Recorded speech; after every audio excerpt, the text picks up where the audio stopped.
Do we have to use the mics, I guess? Yes. You do. Okay. Well, let's go ahead and get rolling. We don't have votes to take. Senator Hanger and Senator Saslow, we've got all the important people here anyway. We're going to first hear from Joe D'Amico from the Department of General Services, an update on the managed projects and Capitol Square and market conditions, et cetera. Two-thirds of the budget is basically just two-thirds of the budget on Capitol is updates on current projects, I guess, or making sure we have the money. So the market conditions are important. Yes, sir. Good morning, Mr. Chairman, Senators. Here to present to you information on capital projects that DGS is responsible for. We're going to talk a little bit about escalation on capital projects, and also talk about an initiative underway to take a look at how we use real estate here at Capitol Square as well as the Richmond metropolitan area to support the activities of government. So second page is kind of the presentation topics. Real quick, you'll see what we'll discuss during the presentation today. This is in your notebooks. Yes, sir. Yes. Oh, the clicker. I'm sorry. Let me start with that. There we go. Okay. So, first project up. We are working towards finishing up the new parking deck at the corner of 9th and Broad Street. It's a 500-car parking deck with 300 spaces serving the General Assembly and members and staff, 7 levels above ground. We have sub-levels that provide storage for the House and Senate. And in the basement, you're familiar with that we've got a tunnel running from the parking deck over to the new General Assembly building. Construction costs $32 million. Bottom left-hand side, you'll see the schedule where we started the project in 2021. Right now, we're preparing for the final building inspections and punch list and final completion in April 2023. So pushing towards having that building available to you all in April of 2023. You don't see any supply chain issues or anything that will push that back? No, sir. No, okay. We are just in the final punch list, making sure everything is in the right places, and making sure our contractor completes the job to our expectations, but we're good to go for April 2023. Next project, restoration of Old City Hall. We all know it's a National Historic Landmark. We have been performing that restoration to develop it into office space. In addition to the office space, we've designed and are working on the plaza, and you'll see in the pictures up on the screen and in your book, top left-hand corner, that is the 4th floor of the completed renovations of the building. Bottom left-hand side is the plaza area. We're trying to make that plaza area between Governor Street and 9th Street much more pedestrian-friendly. So all this is going to tie into the landscaping work we're doing in front of the General Assembly building and the existing Patrick Henry building landscape work that we've got there. Plant tenants of that building right now is to be determined. How will it be determined? Right now, the administration is looking at the possible tenants that could go into that building. At one point, some legislative agencies were going to be in that building. Is that still a possibility, or? I think there are all options that are open on the table right now. I know that there's some discussions that are going on with the administration and looking at, in addition to the whole real estate activity we have going at Capitol Square, what would be appropriate for the agencies to. You know, when we acquired that, Mr. Chairman, was my first year in the Senate, 1980, and what had happened was the ground leases on all the buildings around Capitol Square negotiated in 1950, 30-year leases, and then the state had the option to buy the land. And we got that, the price on that set in 1950 was $250 million in 1980. That's what we got that for. And had we not bought that, exercised the option, Bill Thomas, remember the prominent lobbyist, he was going to buy it and redo it with condominiums. Senator Norman. And by the way, we wound up with all those buildings, and Ed Willie was chair of Senate Finance, and when Bill got out onto the floor, Ray Garland, who had come over from the House with me, put in a floor amendment to delete all of these options. And he got up and gave this big speech that we don't need to be spending money expanding government. And Ed Willie got up and said, I've been listening to the new state senator from Roanoke, and he makes a lot of sense. And he said, so much so that when I get into conference, I'm going to take out that $3.5 million I put in for that new library in Roanoke. Well, while he was talking and saying that, Garland went up and asked Lieutenant Governor Chuck Robb to give him his amendment back. Senator Norman. I see down here that construction cost of $71 million. Do you know historically, since we acquired that building, how much we have put into it? Mr. Chairman, Senator Norman, I do not, but I will be happy to get that number and let you know. I have a suspicion the word in front of that number is going to be absurd. It's probably in excess of 150 million. What'd you ask me? How much money have we put in the Put building? into it already. I would appreciate a report back to the subcommittee about the tenants, about how that termination process is working, who's involved, and I'm concerned that there may be changes afoot that will scuttle some plans that have already been made. Mr. Chairman, I'll take that back and we'll get you back that information. Yes, sir. Thank you.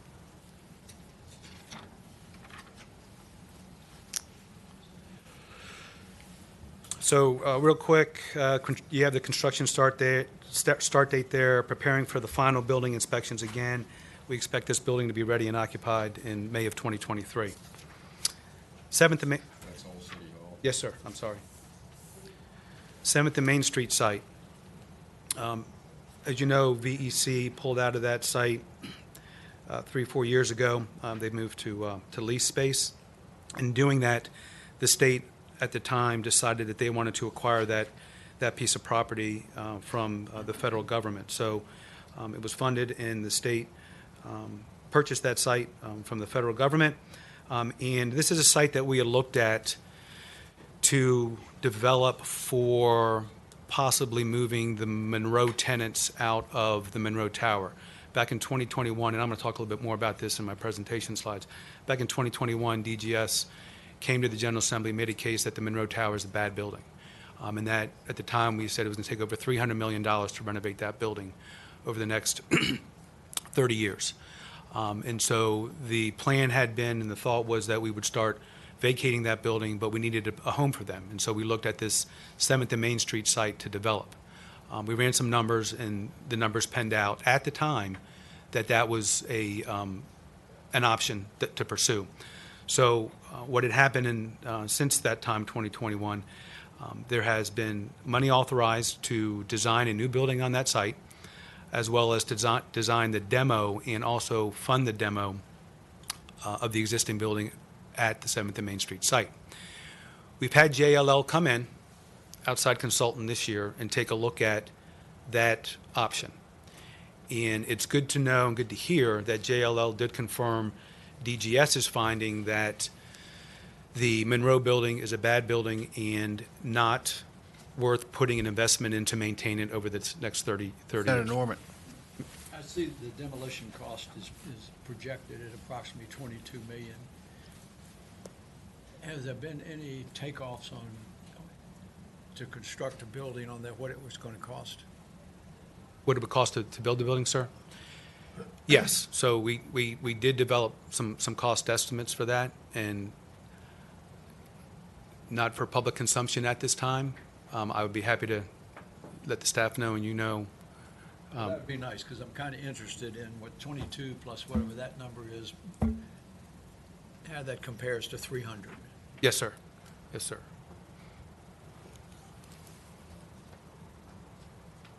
I understand the confidentiality, but it does make me suspicious.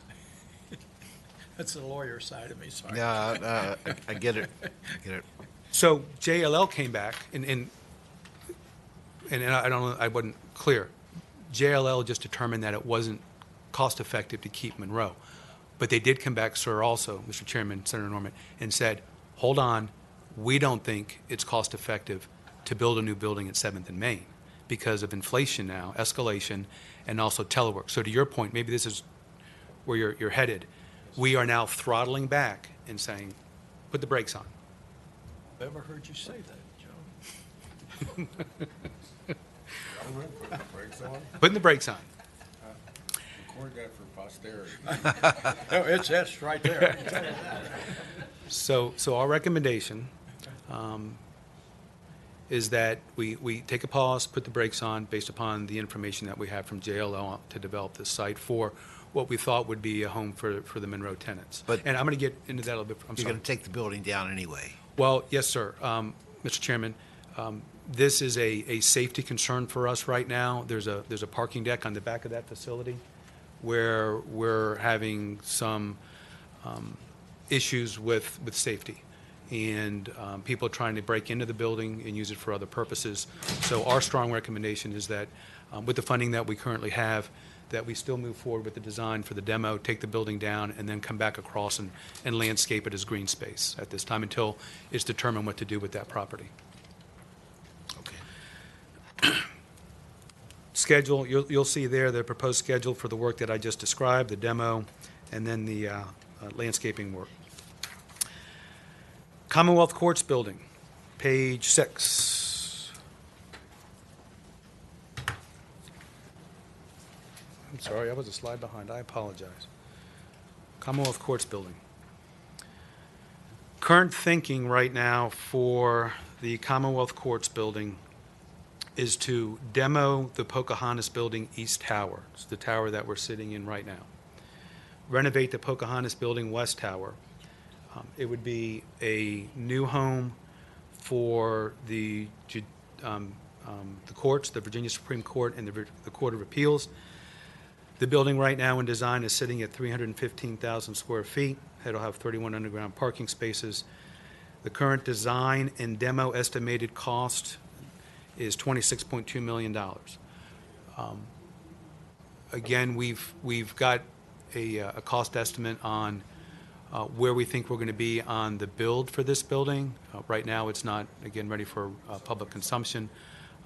Again, be happy to work with staff and provide that information to them. But you do have an idea what it's going to cost Yes, to build? sir. Yes, sir. The schedule that we're proposing right now is that we've got funding for detailed planning.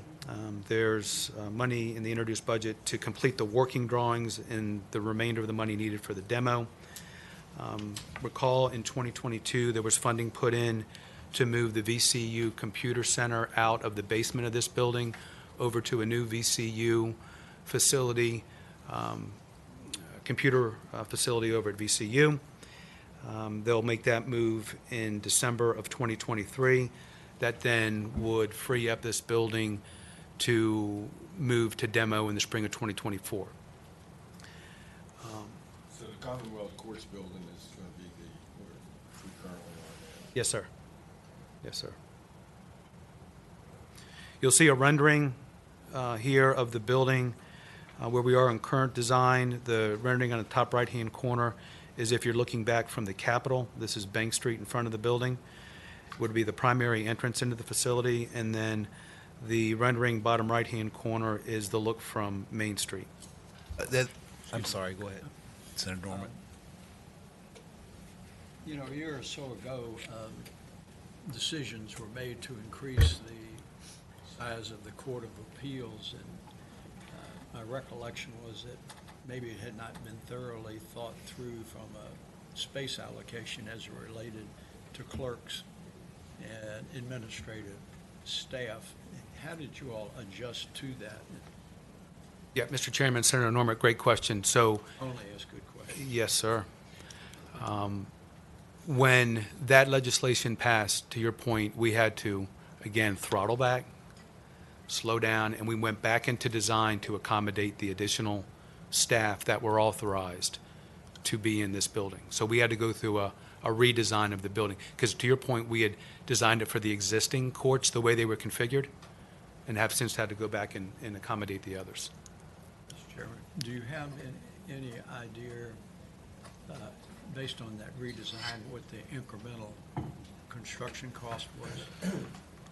I'm sure we have it, and I can get that information for you. Well, I just ask because sometimes all of us, regardless of what letters behind our name, we make these decisions, and we think we're so insightful, but we really don't think about the collateral cost and consequences of when we do something like that. So I would be interested in it. When you expand the court by more than 50%, you are bound to increase the cost of the new building. Even country Yeah, boys like yeah. you and me know that. Has any decision been made about the old Supreme Court building, the existing Supreme Court building?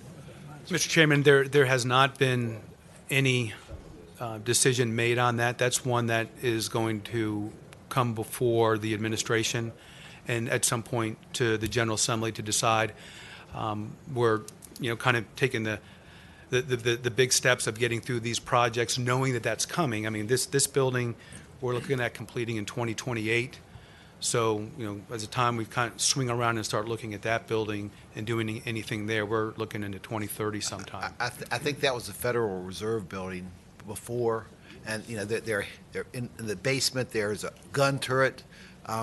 There's just interesting historical things that I would hate to lose. I agree, sir. And, we also need to consider the fact that it's adjacent to Capitol Square. Right. And, what do we want to make sure we have some hold on property that still fronts our front door. Okay?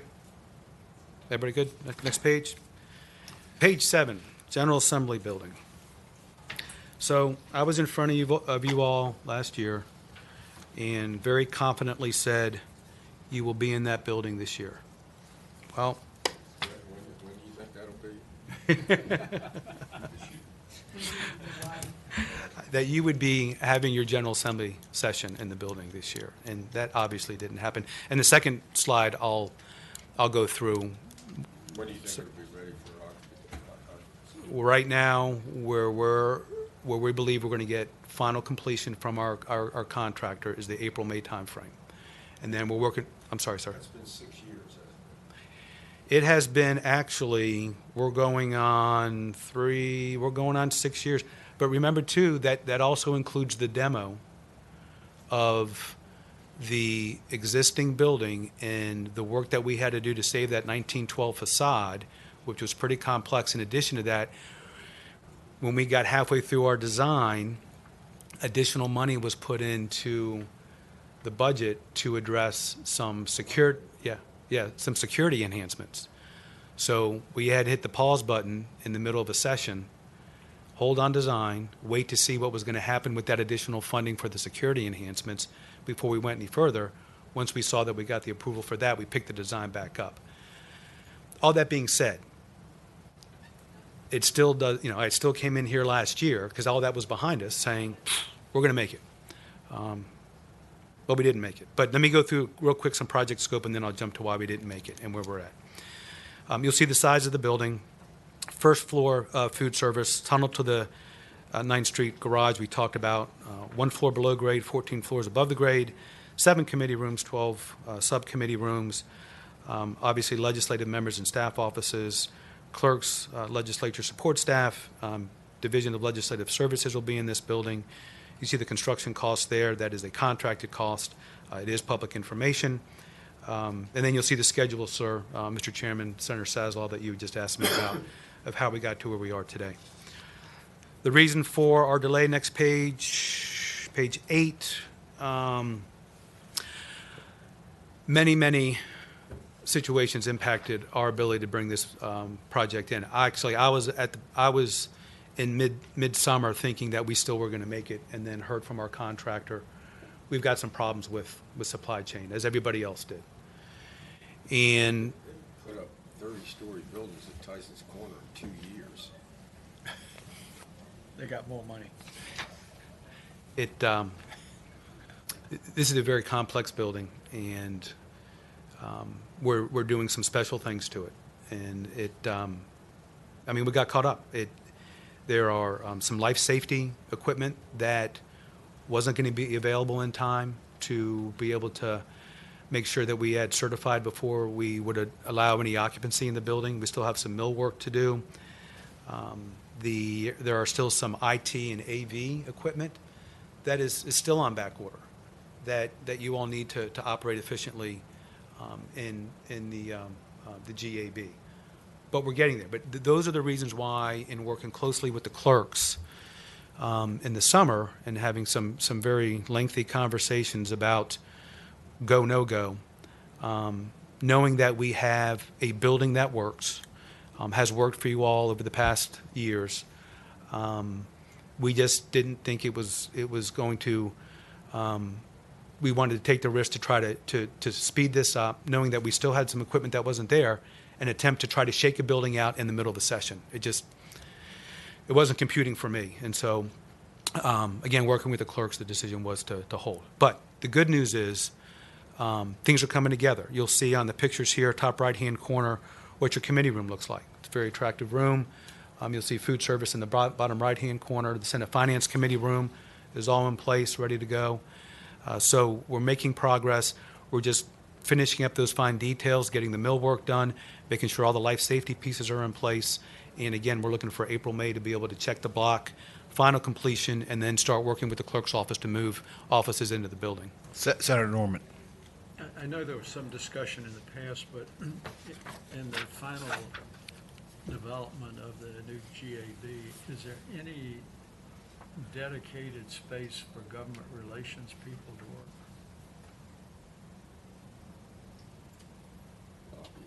Lobbyist. Madam Clerk, Yes, would you like? there is. What? They have a space on the first floor where they can go in and refresh their technology, need to talk, have a cup of coffee. They don't want to eat in the dining area. They do have space. Thank you. Thank you, Madam Clerk. Any other questions on the General Assembly building? I'm sorry. Yes, ma'am. Senator Locke. When do we occupy this building? Senator, we are shooting for a April, May timeframe to get final completion. Final completion for the building. That will allow us then to start moving into the building. We're working with the clerk's offices now to start scheduling the move into the building. My expectation is that those moves will happen early summer, and we will be in the building, and I'm going to look at Madam Clerk, that we're going to be in that building before the end of July of this year. It would not be available for members or meetings until after the 1st of July. Because staff will move in and they'll start testing equipment and making sure everything is working as it's supposed to work. And then, we should start moving members in, and everything should be in place by the 1st of July, and then we can start having meetings there. It's not a simple move. No,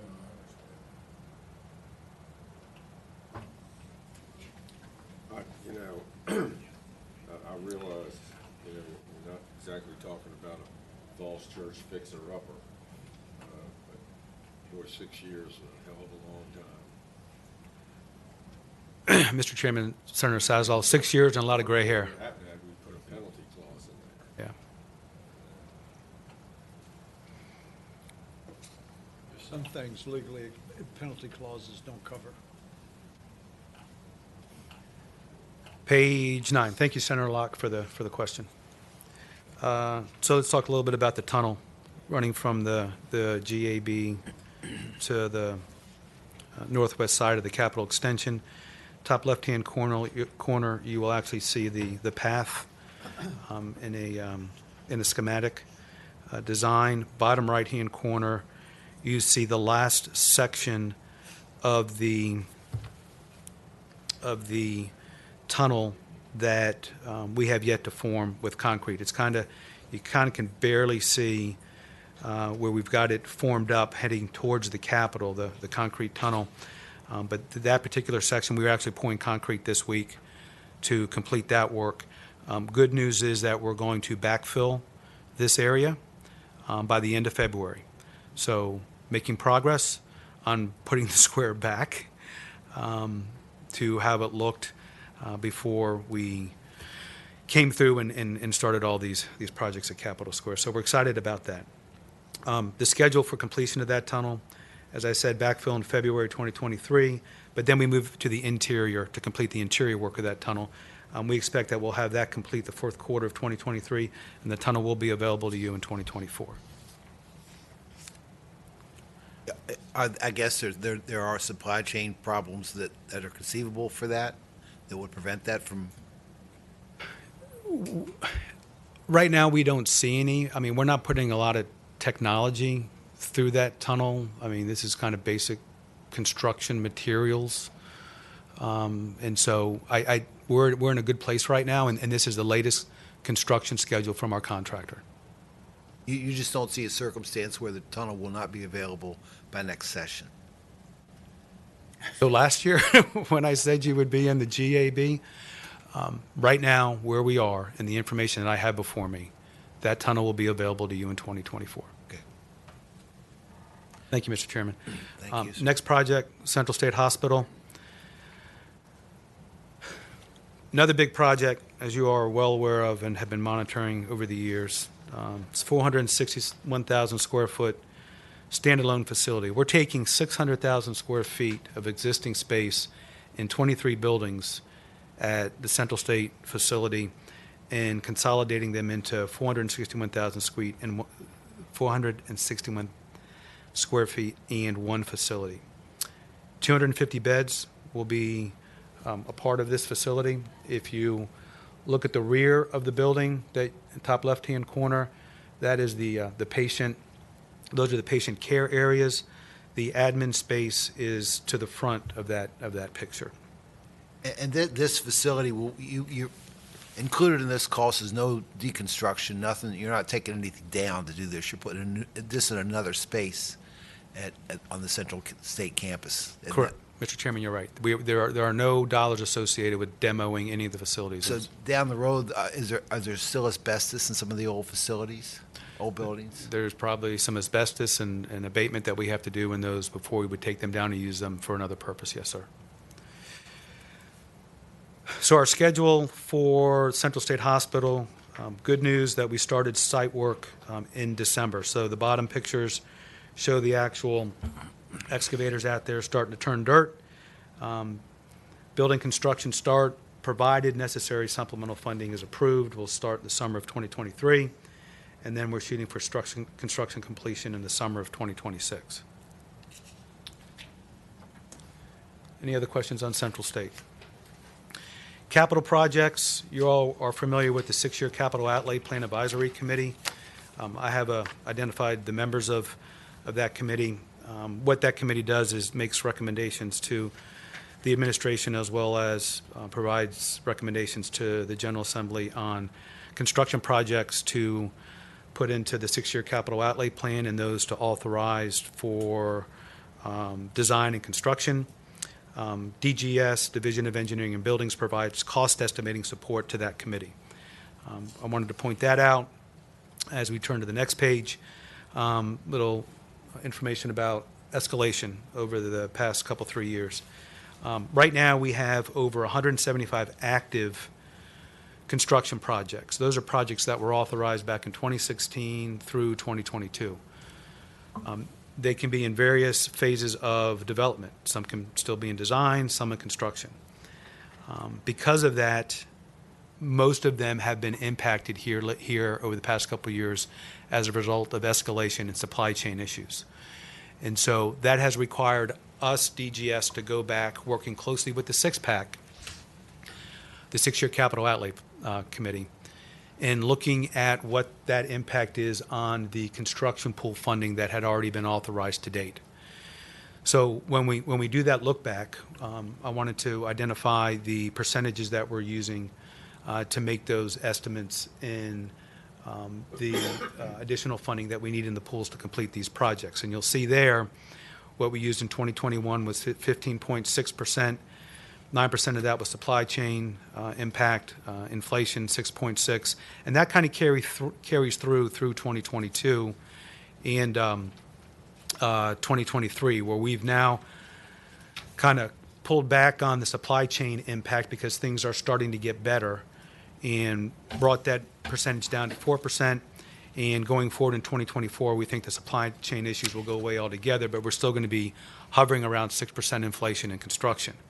As a result of that, working with the Department of Planning and Budget, Secretary of Finance, as well as the 6-year capital outlay plan, there have been a supplemental funding that has been proposed in the introduced budget. That supplemental funding is designed to cover those additional costs that we're identifying as we apply this escalation. Fiscal year 23 in the introduced budget is $100 million, and then fiscal year 24 is $300 million. Those dollars are contingent upon previous fiscal year balances and how the year ends for the Commonwealth. So that's at a high level how we're looking at the escalation impacts on these pool projects and how we're addressing the escalation. Any questions on that?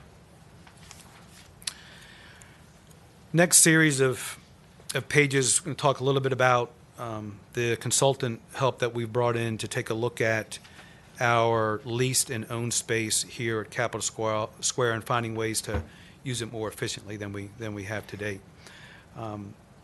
We've identified some cost-saving opportunities for administration space. What JLL found was that our utilization is about 261 rentable square feet per employee. What their recommendation is, based upon industry standards, is that we need to get back down to about 210. So more efficient utilization, reducing the rentable square feet, lower lease costs. Their recommendation is to retain a consultant to help us identify these consolidation opportunities and establish the 200 to 210 rentable square foot benchmark, and then also provide DGS the authority to enforce these utilization targets. We've since brought JLL in, and you'll hear more about that, for phase 2 to actually help us with that work. They've also been brought in to help us take a look at evaluating Old City Hall. So we talked about that earlier, and Reed's row as to the proper and appropriate tenants for those buildings. Their findings were that that space has been developed very efficiently by the Department of General Services based upon the historic nature of them. They never were designed to be efficient office spaces. But it was good to hear JLL confirm that we've done a pretty good job with that. They also came back and said tenants for the building should be considered as an integral part of all the consolidation opportunities. So again, having them take another look at the appropriate tenants to be in that building. JLL does not recommend altering the design, though, that has currently been designed and built in those two facilities. But when you talk about them, the JLL is going to play a role in deciding who the tenants of those buildings are? They're going to make an overall recommendation, sir, of all of the spaces in Capitol Square, and they're going to feed that information back through the administration. That'll be used then to... JLL is a consultant to the Department of General Services? Yes, sir. Okay. And you're paying them? Yes, sir. Considerations include the two buildings as part of the overall consolidation strategy for Capitol Square. Study on the condition and analyze the renovation of Monroe Building. We talked about that. Their findings were, sorry, Todd. Their findings were essentially that we've got to get out of Monroe, the Monroe Tower. But they've come back and said, listen, not so fast on 7th and Main. Let's take a look to see if we can't consolidate in our already state-owned space here at Capitol Square by using that space more efficiently, and then also looking at lease opportunities out in the private sector around Capitol Square. So that's what we're going to be looking at with JLL. And then ultimately with Monroe is the plan to demolish that building? Yes, sir. That would be the plan. The next block talks about the analyzing the 7th and Main Street building, which we've already talked about. Then here we are with phase 2. So we brought JLL back in. They started, time flies so fast, they started last week, or maybe 2 weeks ago. They started 2 weeks ago. And what they're helping us out with now is the exit strategy for Monroe. So as we start pulling tenants out of the Monroe Tower, where are we going to place them? Where is the opportunity? Is the opportunity an existing state space where we make it more efficient, or do we have to start looking at lease space out in the private sector? So they're going to help us think through that. They're going to help us take a look at our existing space standards that we have and making sure that they are meet industry standards, and then also help us with how we go about enforcing those space standards across all of our state agencies and complying with them. They're going to help us identify opportunities in the Commonwealth Richmond metropolitan area for our lease space. So we have a number of lease spaces around Capitol Square in the Richmond area, and we think that we could probably have some opportunity for some consolidation through more efficient use of that space. So they're going to take a look at how we're using it today. They're actually doing site surveys. They're walking the space, taking a look. Are we using it efficiently? If not, what is going to be their recommendation to try to use that space a little bit more efficiently for us and lease space, trying to bring that lease cost down for the Commonwealth. And then they're going to take a look at the Virginia Department of Transportation Annex building. Some of you may be familiar with VDOT is looking at vacating the Annex building and building a new facility out in Sandston. And so JLL is going to come in and take a look at that project and see if any assistance can be provided to VDOT on where they're headed with that project. And when did JLL come on board? I mean, when did you enter a relationship with them? They came on board in phase one in the summer, I think July or August of last year for the phase one piece. Phase two started 2 weeks ago and I believe it's about a 6-month engagement with them to complete that work. How expensive are they? Norman? The phase one work, Mr. Chairman, Senator Norman, phase one work is $490,000, and the phase two work that we just entered into a contract is $400,000. Junk. Cree and I are available. That's Are there additional questions for Joe D'Amico? A couple of questions. Senator Hanger. One, adjacent to Central State, is there any overall strategy for dismantling some of the buildings that we've vacated all over the state? And there's a lot there where the training center was. Is that something that's being explored?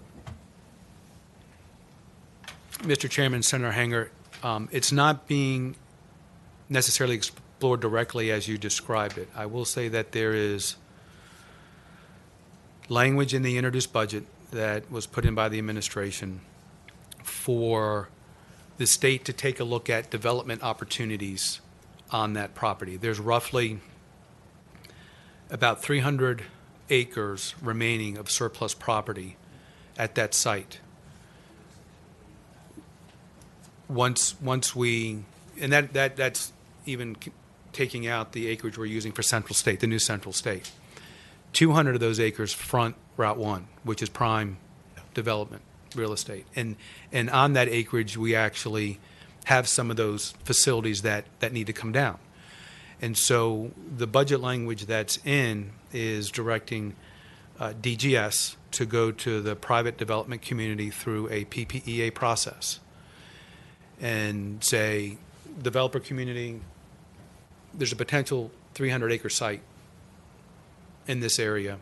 How would you approach it? What would you do? And so part of that, Senator Hanger, would be obviously taking down the buildings that are there to be able to develop it. So there is a process in place to take a look at what that would entail and the magnitude of that, and whether or not that becomes a barrier to the developers going in there and being able to develop that property within a cost that's reasonable to them to be able to take it on, right? Because it's pretty significant cost to go in and take all those buildings down. So yes, sir, we're looking at it in a certain way. Question. Sure. Maybe somewhat related to that, when we're talking about need to the Monroe building, finding space for that transition. Things aren't like they used to be. I don't see that there's a particular reason for clustering state government.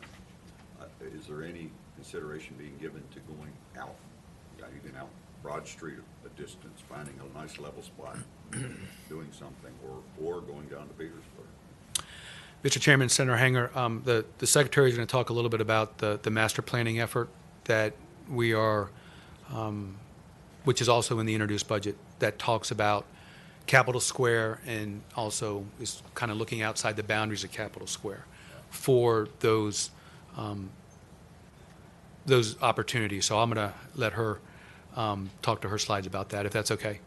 That property at Central State, you got to protect the cemetery, but after that, there's an incredible development opportunity there. That could be the real boon for Petersburg. Yes, sir. More so than a casino. Absolutely, absolutely. Are there additional questions for Mr. D'Amico? Thank you so much. Thank you, Mr. Chairman. Thank you, Senators. Good to see you. See you. Madam Secretary, thank you for being here.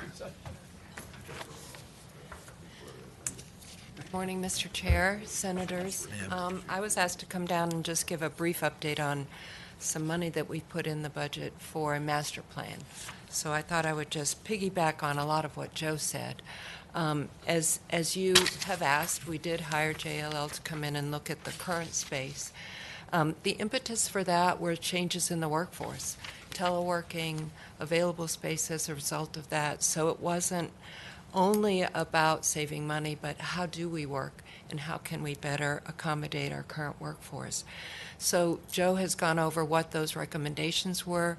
Piggyback on that is the opportunity to really look at a comprehensive master plan for the greater Richmond area for state government work. And I will get into that in just a minute. We have put $500,000 in to request that. We would need to hire a consultant. And in the long run, I think the projects emanating from that master plan would not be funded until the next biennial. So things like demolishing Monroe, if that in fact is a part of that plan, would be in the next budget cycle. So as referred to, there are about 3.8 million. Thank you, Tyler. I have a hard time clicking and talking. 3.8 million square feet of space in the greater Richmond area and about 12,000 employees, additional contractors perhaps, and temporary help. So it's a lot of space that we could optimize. A large part of that is inconsistent across agencies. So as JLL came in and looked at the space that we currently occupy, it was noted that there are haves and have-nots. There are agencies who have a really productive space, and there are some agencies that don't. So we'd really like to look at how do we improve the space that people work in? How do we recruit into employees for state government? How do we make them productive? So it is more of a comprehensive look at our space planning. We also really want to look at how do we help to revitalize downtown. Clearly, the Monroe building is an eyesore. That's just one example of perhaps how we can work on improving downtown. So on the next slide, it shows that, and I'll just highlight a few of these. The last time we did a master plan was over 10 years ago. So all of those projects that Director D'Amico talked about are being completed now, and we haven't really updated a master plan since the time it was done in 2011. So it really is time to do that. I've talked about space being configured in a way that's not according to the standards. Director D'Amico referred to that, and I think we can get down to more standard utilization of space. The cost over here in the last column, currently our maintenance cost is $7,260, operating cost per employee. The comparable third party is about half that or two-thirds of that. So I think we can, in fact, look at saving money as a result of better planning. So on the next slide, and if I'm rushing through this, just stop me. I do think that, as JLL mentioned in their Phase 1 recommendations, lease space in the greater Richmond area, there is more of it now, and the price is going down. So perhaps we can renegotiate some leases, get better use of that space. We have brainstormed some of these possibilities of how to actually develop the master plan, what kind of parameters to put into a scope of work. Director D'Amico and his team are now putting together a proposal to go out for RFP for a master planner to, in fact, help us with this master plan. So I think it's very important to note that it will be inclusive of all stakeholders. We would want to include the General Assembly in the planning process. We would want to include, of course, the clerks, perhaps developers, perhaps other government entities like the City of Richmond, so that we get the kind of the input from all of the various stakeholders. Madam Chair, in the Of second course. box, beautify Richmond skyline and rich capital square area, one of the marks is create Old City Hall destination and leverage its existing national prominence. What kind of vision is attached to that? That is a beautiful building. It is. And I think from my experience, there are opportunities to use space, particularly there on the first floor, to invite school children in to learn about the City of Richmond history, which a lot of it occurred in that building. My bias is, as you know, I work for the Federal Reserve. There's a money museum in each Federal Reserve bank where citizens can come in and really look at the history of the building. So those are the kind of ideas that we have. I'm not sure that those will come to fruition. Is that vision somewhat affecting the planned usage for the building? The tenants? No, not at this time. I think the planned usage of the building is just a discussion on who the tenants would be in that building. Okay. Mr. Chair, can I just ask a quick follow-up question? Of course. So do y'all think it'll, whatever the this planning process would be, would affect any kind of timeline for the certificate of occupancy or anything like that? And the reason I ask that is because Capitol Police and the Division of Legislative Automated Systems is in that building, which is very critical to our operation in the General Assembly. It would definitely not affect the occupancy permitting process. Thank you. Other questions? Thank you. So we have put together a plan, just a very high-level plan. On it, it shows the JLL tasks, which Director D'Amico talked about, and then the consultant that we would hire, the urban planning type consultant, would help us with those other activities. We would like to have the plan done by the fall so that we can, in fact, develop any budget requests by then. Okay. JLL Phase 2 will be completed in May, which of course will inform then that master plan. Are there any additional questions for the Secretary? Senator Norman? You know, the revitalization of downtown, are there, as you envision that, are you working collaboratively with the city of Richmond? Because they seem to be dysfunctional in a lot of ways, whether it's, I mean this sincerely. No, whether, I you know, agree. whether it's, you know, the maintenance of their roadways, this ridiculous parking that they've come up with. We have had one discussion with the mayor's chief of staff about what we're thinking about in this area. It's Bill just Barr will tell you beginning. what to do. Well, we haven't actually, I haven't talked to him. And as you know, Senator Norman, I've been around Richmond a long time. I have seen a lot of attempts at this absolute with people that you and I know very well, and it's difficult. But we will give it a try. Thank you. And I mean this sincerely, I think you are more of a visionary than perhaps some folks locally. Are there additional questions? So you're saying long run. Senator Sasslaw? We're better off leasing forever than owning the building where we all. I'm not sure, Senator, if long run is the right way to put it, because the prices are volatile. But right now, we could get in some fairly long leases, 5 to 10 year leases at better prices than there were 2 years ago. That's funny, because my whole Logan Saunders, business the chief career of staff, is texting me about it. is expanded by the fact that I wound up owning property that I was Bike lanes. paying leases on. Give me back. Right. And had I still been doing that, I wouldn't be anywhere near the situation I am today. Right. I think, unfortunately, businesses have left Ridge. There's a lot of Truist bank space in the downtown area because they vacated and consolidated with SunTrust, as you know. So there is space available right now. But you pay forever as opposed to owning it. That's true. That's true. And ultimately, when that gets paid off, as is the case, I'm sure he's invested in real estate I